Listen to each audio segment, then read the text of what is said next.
I want to spend a little bit of time talking about textures inside Unity, or creating textures for game engines. And the basic strategy when you create textures, there's a couple of strategies to keep in mind. The first is whether or not you want that texture to be tileable.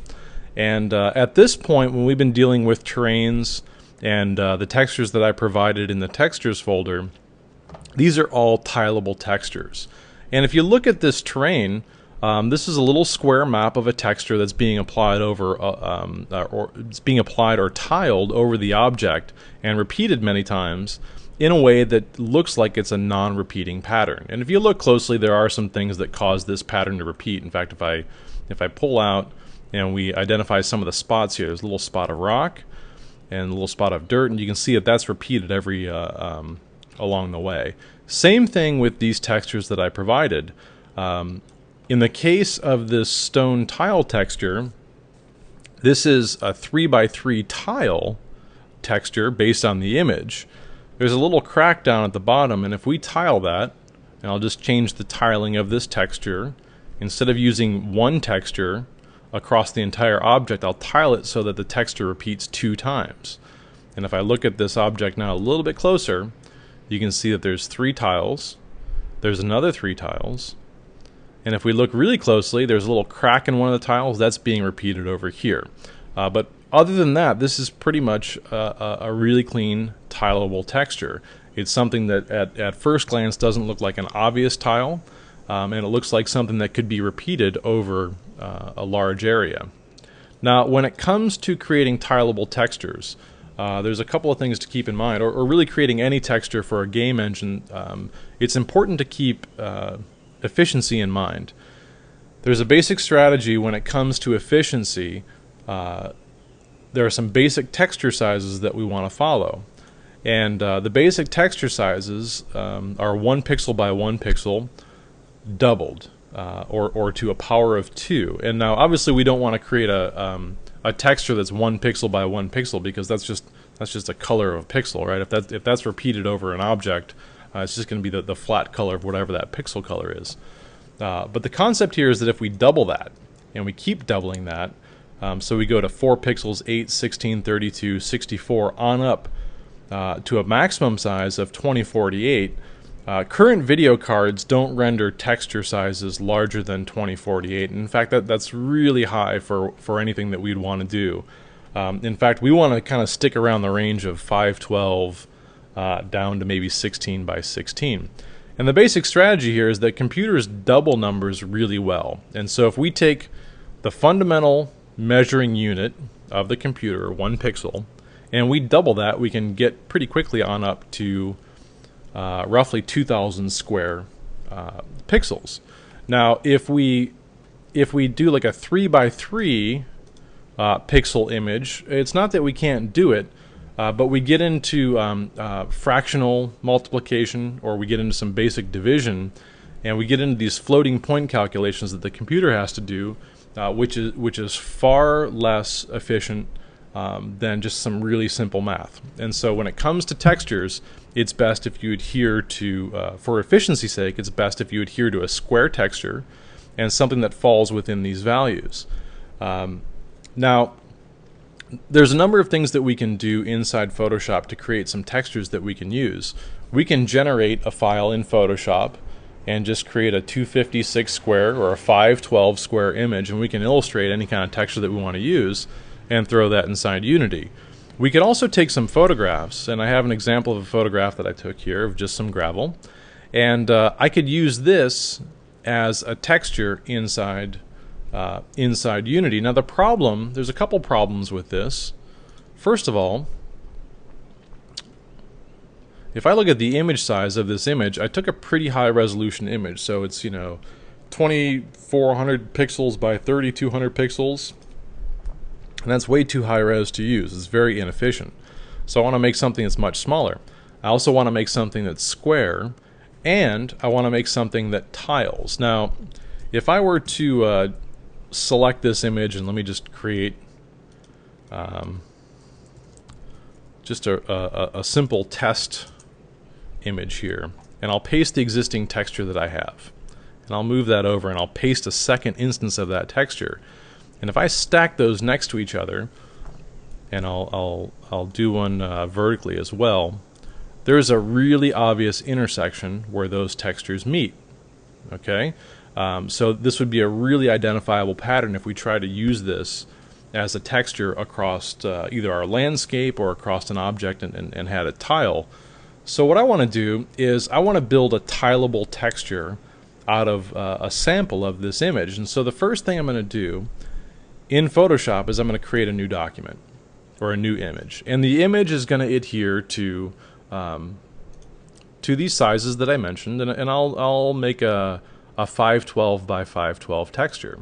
So in Photoshop, I'm going to create a new document.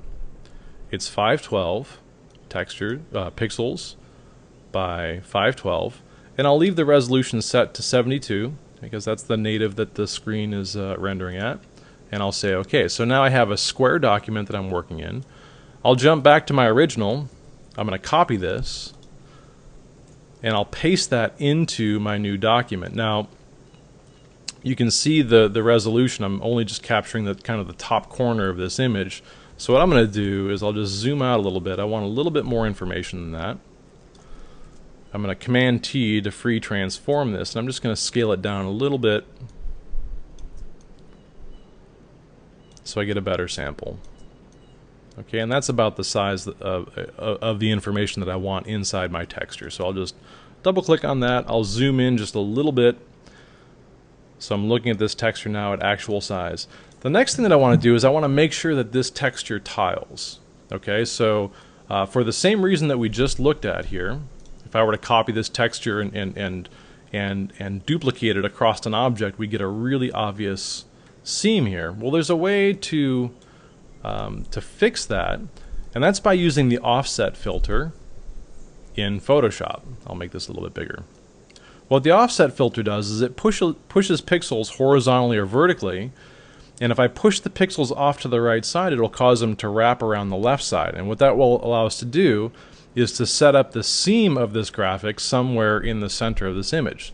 So I'll go to Filter, Other, Offset, and I'll offset this, if this was a 512 image, so like 256 would put the seam right down the center. So the horizontal, I'll do 256. It doesn't have to be in the center, but this gives me a really clear idea of how this texture would tile when the edges are bumped up against each other. And I'll say OK. So now that I have these images, or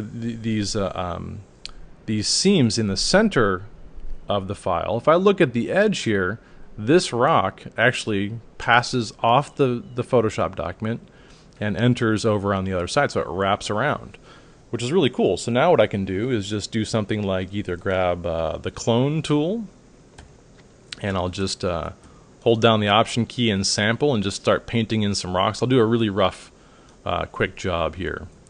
I'll do the same thing down here, and I'm just kind of sampling and I'm building some new rocks, and it's not going to be perfect because I'm going to do this really quickly.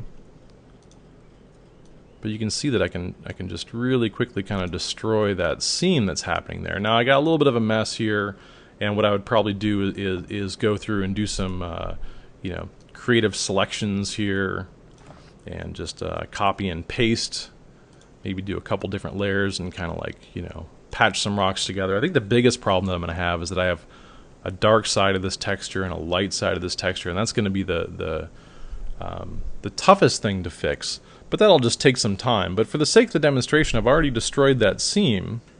Okay, and now I'd probably just dodge and burn this stuff, do some color adjustments in some selective areas, and I could have a pretty seamless texture here. So I'll just do that same experiment. I'll select all. Now I have a couple different layers, so I want to make sure that in this case, I'll just do a quick copy merged, just for the sake of the demo. I'll jump back to my test document. So there's one version of the texture, and I'll just stack that right next to its companion here. I'll zoom in and take a look. Now again, even though that's kind of an identifiable repeating pattern, if I look at this seam where the images start to meet up, I'll start to get an image that's hard to identify where the pattern is. Okay, so that's just a couple of examples, just an experiment that we can do inside Photoshop to create an image that's tileable and can be used inside Unity. So the last thing I'll do, just so that I can use this inside Unity, is I'll jump back. Let me get rid of this. Here's my image. I'll do a quick file save as.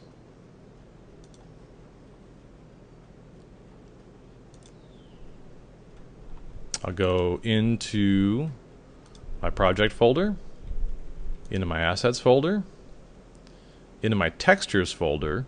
Now Unity likes to use Photoshop documents, but I'll use a JPEG. It's a little bit more efficient, and I'll just call this rocks. And I'll save it. And now when I go back to Unity, now I have access to this rocks texture that I can apply to another object. Okay, and there you have it. So that's an easy way to build some textures, import them into Unity, modify them in Photoshop, import them into Unity, and then implement them inside your game. We'll catch up in the next presentation and talk about building custom textures directly on an object in Cinema 4D, and consider the UVW maps, or the UV maps, and integrate those directly into Unity. And we'll do that in the next presentation.